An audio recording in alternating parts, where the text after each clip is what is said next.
Welcome to Acute Conversations, the official podcast of APTA Acute Care, where we share engaging conversations about acute care physical therapy so you can connect to your profession. I'm Ashley. And I'm Leo. Today we chat with this year's Acute Care Lectureship Award winner, Alan Lee. He is a professor at Mount St. Mary's University in Los Angeles. Dr. Lee maintains clinical practice at Scripps Mercy Hospital, a level 1 trauma center in San Diego, with dual board certifications in geriatrics and wound care. We're going to discuss his Acute Care Lecturer Award, telehealth, and the famous K-pop singer related to Alan. Let's welcome our guest.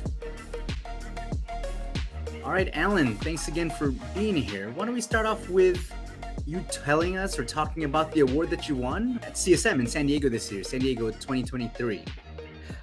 Well, thank you, Leo and Ashley, for inviting me to speak with you in this podcast. And I was very honored to be the 13th recipient for the Acute Care Lectureship Award. And so this comes on before the business meeting or the membership meeting at CSM. And this, our CSM was in San Diego. And again, I provided that lectureship presentation for about 45 minutes or so prior to the good times all of our members get to have at CSM. Right. Well, congratulations to you. I mean, that's kind of a big deal. You're making it just seem like, oh, I just got this little award and I just did 45 minutes. But no, I was there. It was amazing. And I was so excited for you. So I think you had like 3 main topics that you talked about in that, right? Like telehealth, DEI, and just excellence. So for our audience, maybe who wasn't there or couldn't come, can you just highlight a few of those for us and kind of your major points of your lecture or speech, as I like to call it? Sure, definitely. Thank you, Ashley. When I was looking at this lectureship, which happens, the announcement of the lectureship comes during the business meeting at CSM for our academy. And so it took me about a year to kind of formulate an idea around these topics that you had just mentioned. Previous awardees, obviously I was the 13th, so I looked over the 12 other awardees. Lucky number 13. Right. Well, I mean, even with the pandemic, right, we did give out this award, and topics from the original awardee, Dr. James Dunleavy, he spoke about societal needs and value. From there, autonomy was another topic that was addressed by Mary Sinat, and even technology in practice by Sharon Gorman, ownership by Jen Ryan, how we should own our practice, really excellence in terms of ICU care and critical care by Chris Permay, Transforming Success was by Ellen Welby, and Strength and Mobility with Dr. Richard Bohannon, Movement Matters, and We Matter as an academy, but also as PTs in acute care by Babette Sanders, Advocacy by Jim Smith, the pandemic, which was again addressed, as well as development of high quality practitioners by Dr. Patricia Otaki, and being adaptive and being fearless around culture and leadership by Dr. Kristen Greenwald, who was the previous awardee before me. I know there's a lot there, but what I thought those other 3 topics, including telehealth, DEI, and excellence in our academy and our profession, where we as our members and our membership could thrive in and also have opportunities in, is where I thought the lecture could focus on. And hopefully I provided some insight towards where our academy in acute care is working towards. What's so funny is that I remember in San Antonio, 2022 CSM, that's when it was announced that you were going to be the recipient of the award, and how far we've come in terms of telehealth and seeing how technology has changed. Now, you're actually an early proponent of utilizing telehealth because that's what you spoke about in your lecture. Can you talk about how far we've come from back then and how it's evolved with the technology compared to what we're able to do now? Definitely. I mean, just briefly, I'm sure all of us had some form of technology or telehealth, or within even academies. We had to teach with Zoom or other, secure portals with our students. Even in research, I've seen studies come out around telehealth. Well, so it's not just because of the pandemic. It had been happening in our profession and in telemedicine since early 60s and 70s. And it really took off in medicine during the 70s and 80s, where the PC computer came on board. And for physical therapists, for being hands-on profession, we kind of watched the evidence develop in early 90s, where we were able to kind of do some remote monitoring of patients through cardiac, EKGs and other monitors to track exercise tolerance. And then really early adopters like the VA and the Indian Health Services in 2000 were really getting into telehealth physical therapy. And I just happened to be one of those early adapters, I believe, being involved with the research as a research moderator at the VA in West LA, where I watched older veterans being monitored by this really little device called a Health Buddy back then. And they would actually have to connect it to the modem at home. So that noise is almost like the fax machine coming through. Oh, I remember that. I used to have like AOL, and that would AOL you online. remember that? And it would make that noise. Yes. So these veterans would look at this little device and connect it, and they could remotely be, supervised by PTs on the other end about their exercise tolerance. So again, this is way before smartphones, right? And so in 2006 is when I first got introduced to telehealth PT.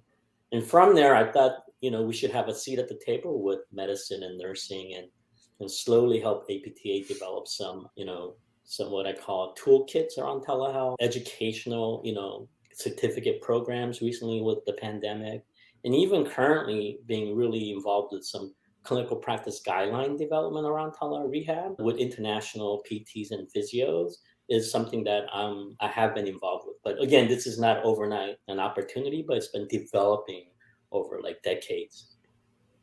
I'd like to say you were in telehealth before telehealth was considered cool, right? Yeah. Like, I feel like now so many people are doing it and it's become just this big thing. But I think you've been doing it for so long before other people even knew like what it was or how to do it or under what platform to do it. So that's really great. It's great that we have you as a resource and an innovator in that area.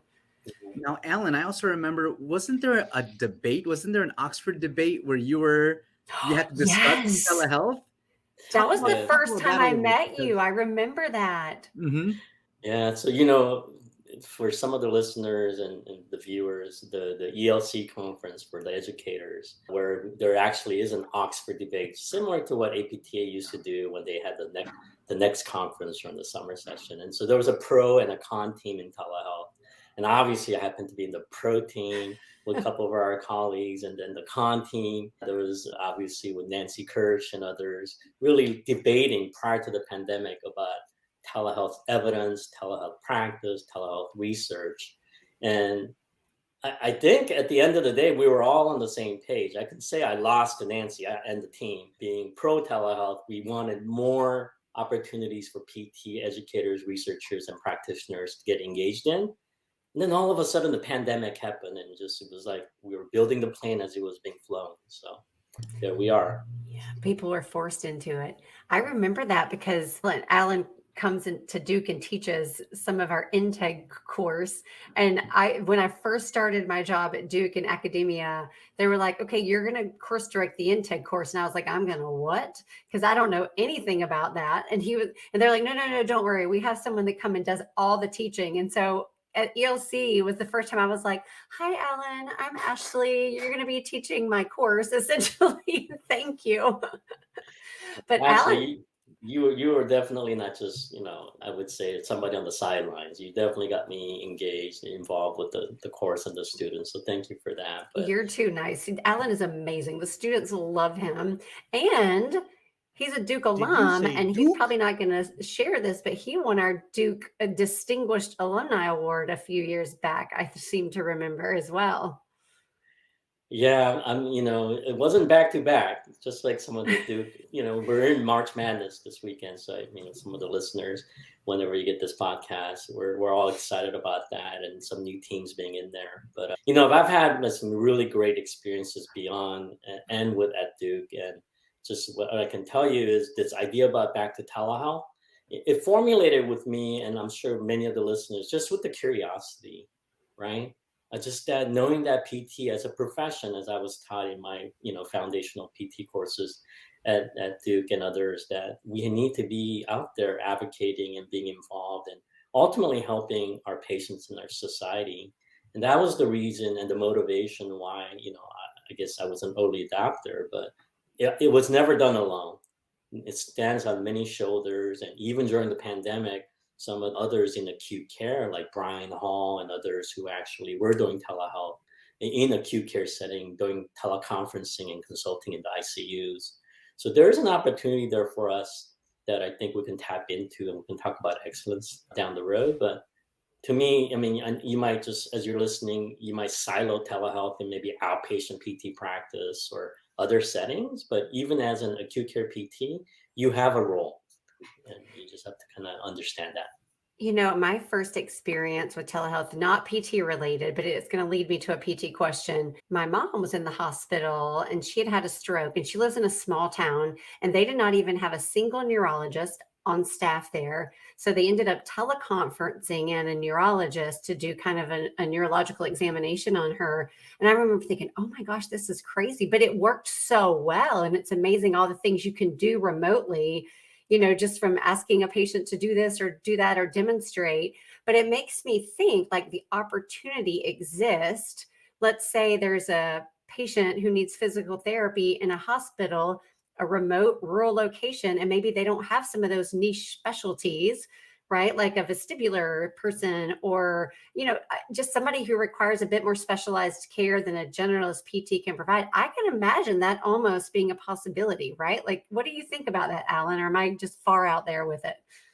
No, 100%, Ashley. I mean, like that, as you were seeing that neurologist or the intensivist, do that teleconsultation. I mean, you're never doing this alone, as I mentioned, So on one end, you have a specialist, and the other end, you have maybe a generalist or somebody helping that patient or client.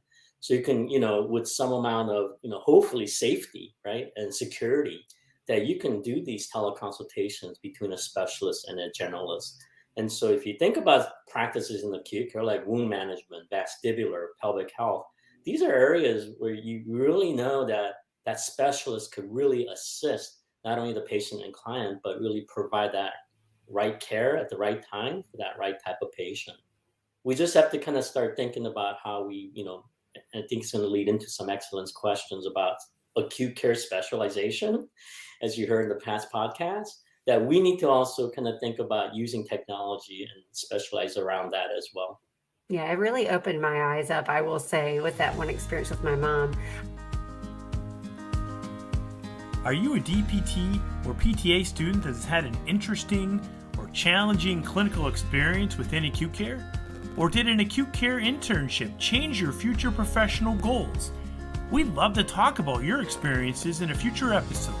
Click on the link in the show notes if you'd like to be a future guest on the podcast. I want to go back though. Tell us what got you into acute care in the first place. Like, what made you interested in say, I want to do acute care? Yeah, I mean, for most of us on this call, I'm sure there's like some personal or some type of professional experience that drawn you towards it. I guess, for me, it's always been about personal and professional experiences, and as a volunteer and then eventually as a PT tech, when I was doing my undergrad training, I had the opportunity to work in a level 1 trauma center in Las Vegas, Nevada. And so not only that, though, originally started in outpatient care, but I just kind of took a liking to being around other interprofessional and other disciplines versus being siloed in a PT clinic. And so that was probably like my initial introduction as a PT volunteer. Then as a PT student at Duke, I had a great mentor, and his name's Dan Dorr, who's developed many, many residencies there. And he just kind of took me under his wing, and we had an acute care elective at Duke. And so again, like that was my next step. And then when I launched my career in San Diego, I landed in, again, an academic center where there's a lot of residents and teaching at Scripps Mercy Hospital, again, a level 1 trauma center, where you could actually do rotations between acute and wound care and also outpatient practice as a new grad. And I took a liking to that, and just ultimately, I mean, I've been there almost 30 years. So I must, think, as well as and mentored by great practitioners and also managers, and I would say in acute care, who allow me to just thrive in the profession. So I'm indebted to them. And I'm very grateful.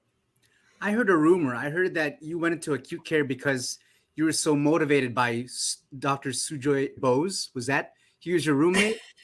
He said it was because of him and his influence on you when you were roommates. That's what got you. I don't know if that's true or not. Can you maybe give us the down low on that whole scenario? Sure. So Sujoy, definitely, I need to thank not only Sujoy, but Jim Smith, Patricia Otaki, Sharon Gorman, obviously Brian Hall, and Lori Parchman, and Sujoy, who happened to be my roommate at CSM conferences. And, I think he's almost like my long lost brother from another mother, because, if you think about this, I'm South Korean and he's Indian. And, when we get together for conferences and even share a room together, I mean, that's where the real networking happens. Like, at 11:30 in our pajamas, or, not only, after CSM, but in our rooms, and we're up till 3 a.m. just talking about our past life experiences. So you're right. I think Sujoy got me not only loving acute care and thriving in it, but, I'm very grateful to have these colleagues that we call friends in our academy. You're making me think I should start sharing a room at conferences. I tend to want my own room so I can just be away from my kids in solitude and quiet. But now I'm like, maybe I should start sharing a room. It sounds really entertaining and awesome. Oh, 100%, Ashley. I think Sujoy would love, and I would just say I'll give up my share of the room corner there. So don't worry. I mean, this is where the real learning happens. And I hope, you find somebody that you could either be a mentor or a mentee to. And sometimes that's when it's not just CSM, right? It's really about just kind of building our future together. Yeah. And I love having those deep conversations where you're just talking about what could be or what might, and then you come up with these great ideas and develop research partnerships and other collaborations. It is really cool. I completely agree. Yeah, that's right. So Alan, something else I wanted to ask you about is that you've got some dual specialty. You've got multiple acronyms after your name. Can you talk about that a little bit? And you also still practice, correct?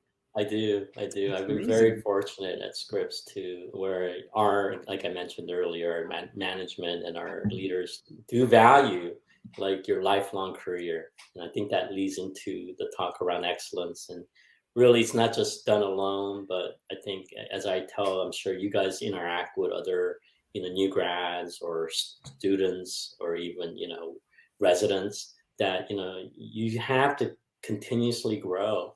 And the only way to do that is to not only find a mentor, but really get yourself to specialize into some areas of practice where you really, really, when you wake up in the morning, you don't mind going in, right? And really helping in many ways and roles. So, been very fortunate. I loved older adults. So geriatrics was my first board certification. And then from there led into my areas of practice, including wound management and wound care. And so been certified in both of those areas. And, I continuously try to kind of up the game. So, I know ABPTS has a new wound management certification. So I'm hoping, to see and hear good news. But, I continuously try to do this. And the students ask, why would you do that? I mean, and I feel awkward too, because I'm the only, 30-plus-year-old clinician, sitting for a board specialty. But yet I still believe that you still learn every day.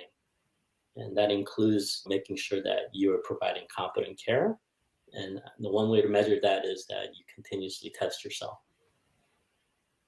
That's great. I'm a lifelong learner, right? I think I put a lot of value on that as well. I feel like I learn something new every day. Yeah. So I also wanted to touch on your involvement in the new Academy of Leadership and Innovation. I think you are the current director of the Technology SIG. Is that correct? Right, and I know right. you do Yes. this big Technopalooza technology thing. So can you tell us about what stemmed this passion for technology, and is there a latest and greatest tech tip you can give us and our listeners? Sure. The best thing is to go in there being very humble and naive, and not being scared of tech, I guess. And then that's the best thing that I learned, is that there are other academies that we kind of cross-pollinate with, not just within our own acute care academy, but if you have a passion around tech, there's, like you said, Academy of Leadership and Innovation, who runs a Technopalooza. It's like touch and feel and playground during CSM. That happens with different types of tech, including wearables, AI, telehealth, robotics, So any tech you can think of where PTs can actually be involved in to improve patient management is there. So I've been really involved with them because of my interest in telehealth. But really, I mean, anyone within our academy could look at other academies and try to work together. Like this podcast to me is another technology that our academy is pushing out to our membership to not only, build community, but trying to kind of give members another medium to kind of engage other membership. So not to take any members away from acute care, I just want to let you know that you should just follow your passion. No, I think that's really important. I completely agree. I never thought about our podcast as a tech thing, but I guess it is. Oh, yes. Thanks for pointing that out. So, I mean, what was the big hit this year at CSM for Technicapalooza? Was there one thing that people were gravitating toward? I happened to be there at Technopalooza as it was ending, but the biggest thing was that we had this party with the purpose, and our ALI put Technopalooza and the global health reception together prior to this party with the purpose, and that party was not only to just have a bunch of PTs and PTAs and students partying, but it was really driven towards providing community support. And so we fundraised with the proceedings to really kind of give our, funds to some of the really needed resources for local communities. And One Wave in San Diego are veterans who build surfboards, returning soldiers who might, like to surf, but they might have some adaptive needs. So the ALI chose charity, while the other big funding organizations that included like ATI, they fundraised for their foundation, as well as the Academy of Geriatrics. They fundraised for their research as well. So that was the big hit. I think the Party with the Purpose 2.0 will be next year as well at CSM. So stay tuned. I know it kind of butts between many events, but if you can support some of the activities in other academies, as you do already, I think you would have a really good time. Alan, I missed out in San Diego. I was planning to go surfing. I've never surfed before, but that was like on the list to do. But weather-wise, it was not conducive to surfing. So hopefully, maybe in the future, I can get out to San Diego and get some surfing in. Oh, definitely. You want to catch the wave for sure, but it's not going to happen in Boston in 24. So we'll just have to wait a little bit longer. Yeah, no surfing in Boston. Now, Alan, I also want to ask you, because you're a professor at Mount St. Mary's University in their DPT program. What are you doing in terms of, when you talk about telehealth and excellence with the students, what do those lessons look like? And what are those conversations you have with your DPT students to kind of help them to kind of consider innovation and really practicing at the top of their license eventually and pushing for excellence? Right. So, the best way to put it to a student in terms of like looking at innovation is what they have seen, and then where do you see yourself in the future? So, how would they role model, and then how would they in the clinic, what kind of experiences they had.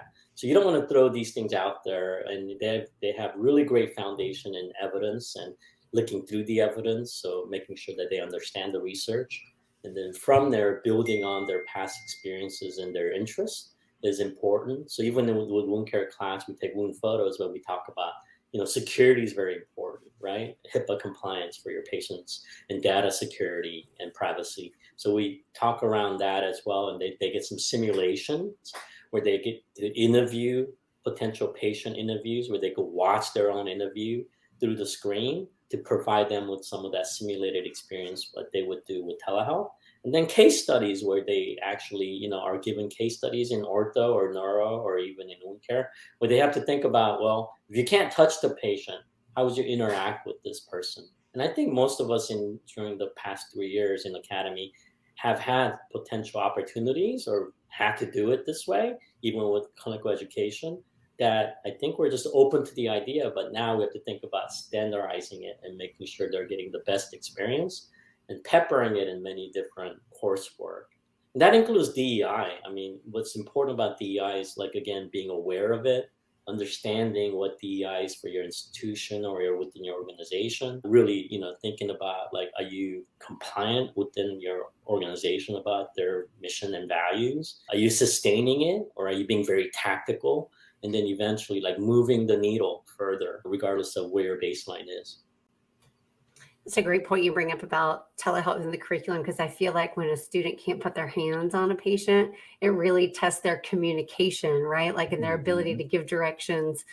And speaking of communications, I'm going to make a very awkward transition here. Singing is another form of communication. And I think your mom was a singer. Can you tell us more about this? Because I find it fascinating, and I think our listeners will too. Sure. So some of my personal, as well as we've been hearing my professional journey, and actually Kim Nixon Cave at the 2022 NIDEX Summit in Ohio State said, stories of individuals to understand and build community is where you really, I think, we learn about each other, right? And so my students know in my personal story is that my mother was a Korean K-pop singer in the 1960s. And I immigrated with my family in 1977. And so my mom was a duet singer, and my dad, who happened to not able to sing because he tried and he couldn't, he was her manager. And so he managed her band and also her duet group called Arirang Sisters. So I can't play the music for you because obviously there's probably some copyright laws right here. But if you find me at conference, I'll just play some of my mom's music for you as well. But that's my personal journey. Really, I really are indebted to, like most of us who are immigrants to this country, that we've had a great as well as wonderful personal and professional people around us who supported us through our careers, but also through our early development. Well, thank you for sharing that personal story with us. I just think it's the coolest story, and I'm totally Google stalking your mom after this conversation. And now, a quick announcement from APTA Acute Care. Do you know someone that is making a difference within acute care physical therapy? Please check out our awards page. We would like to recognize and illuminate the practice of more deserving colleagues and celebrate the great services they provide. To honor the various contributions, APTA Acute Care has 5 awards.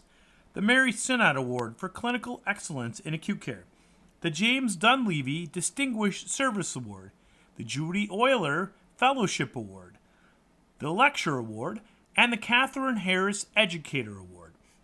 These awards are the highest honor APTA Acute Care can bestow in recognition of excellence and are awarded at CSM annually during the membership meeting. APTA Acute Care members, and in some instances non-members, are encouraged to nominate deserving individuals for these awards. To view the nomination forms and descriptions of award criteria and supporting documentation, visit the links below. Nominations are accepted until October 30th, 2023. And now, back to the show. I think it's time for our rapid response round, right, Leo? Absolutely. It's time.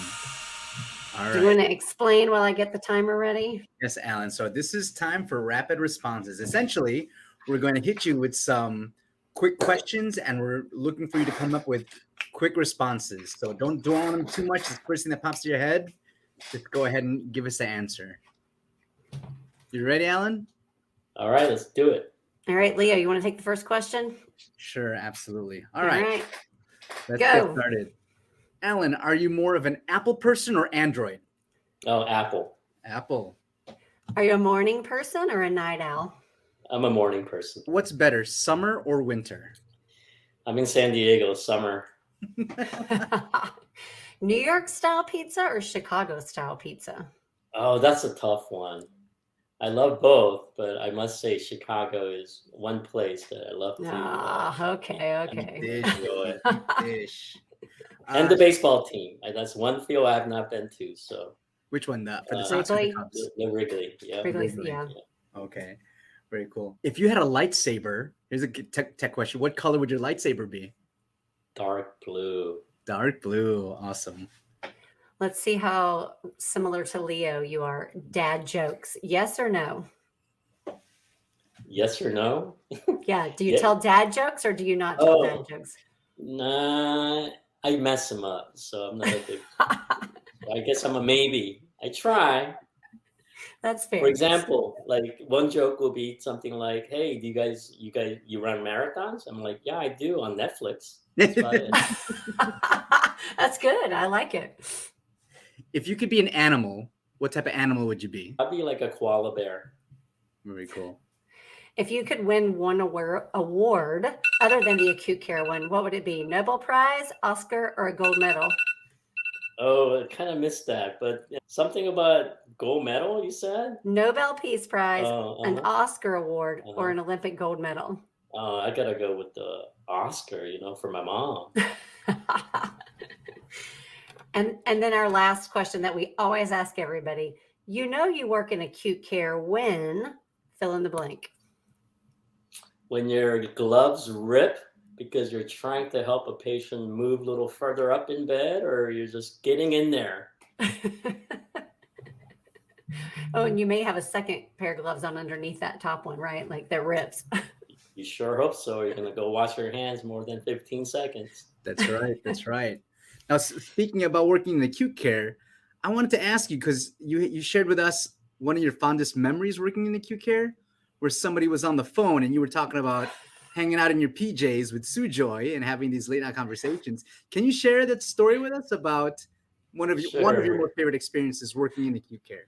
Sure. This is not anything around telehealth or DEI or even excellence, but maybe perhaps. So my tech and I, I had to tell the story because there was a witness, right? So the tech and I, we went to go see this elderly older woman, and she's on the telephone. And this is old days, it's a real wired telephone. And she's looking at me, and she's looking at the tech, and then we're waiting for her to finish her conversation, and we're waiting and waiting, and obviously I must look impatient because she goes, "Oh, honey, wait a minute, might have to go because there's a little boy in pajamas waiting for me to speak to me." And then I looked at the tech, and he looked at me, and I looked at my scrubs, and I said, "Oh, it must be time for me to get some new scrubs." Oh my gosh, that's hysterical. I love that story. The things patients say that cracks it. There's never a dull moment, especially in acute care PT. And if I remember correctly, that was like a really nice, warm experience with that patient because she definitely needed an assistant too. But yet she just went through it and just made us chuckle the whole time working together. So I think as you and I and Ashley know, the reason why we work with our patients in acute care is, yeah, it is very serious, very critical at times, but we do get enjoyment from our patients and clients and vice versa. So I just want to thank all the Academy members for just continuing and thriving through this pandemic and, past pandemic. Oh, what a great point. Yeah. Everybody's put in so much hard work. Thank you to everyone. Alan, if our listeners want to find you, where can they find you? Do you have a Twitter or LinkedIn or Facebook you want to share? Sure. Let's start with Twitter. It's at Alan, ALAN, Lee, LEE, DPT. And if people do use things like email, you can find me at Mount St. Mary's University. So it's ALLEE@msmu.edu. And those probably are the two areas where if you get hold of me, I'll definitely respond. But if I can't answer your question, I will definitely connect you to people like Ashley and Leo and some of our fabulous people in our academy. Well, thank you so much for joining us today. It was great to have you, and congrats again on your award. I'm just very grateful. And I do want to kind of shout out our 14th awardee, which is Dr. Jason Bobby. And I know you guys all need to be there and cheer on Jason, because I think we're going to hear some wonderful, not only the lecture, but his personal and professional stories. So I'm really excited. Can't wait to see all of you at CSM 24. Agree. And if you're out there listening, an early congrats to you as well. Awesome. Thank you, Alan. Thanks for sharing our time here and having these great conversations, sharing that with us today. Definitely. I'm grateful. Thank you, Leo. Thank you, Ashley. We would like to thank Alan for joining us today. His lecture will be included in an upcoming Journal of Acute Care PT issue. Acute Conversations is the official podcast of APTA Acute Care. It is hosted by Leo Arguelles and Ashley Poole. Executive produced by Katie Brito and Edward Mathis. Music by Alexia Action from Pixabay. sound effects also from Pixabay. For more information about APTA Acute Care, please go to our newly updated website, aptaacutecare.org, and be sure to check out our show notes for links and resources from the Academy. If you found value from our podcast, please be sure to subscribe, follow, and share with your friends and colleagues. Join us in 2 weeks for a conversation with Daniel Dale, where we'll talk about his research in simulation-based learning. Thank you for listening, and may your shoes and scrubs stay clean today.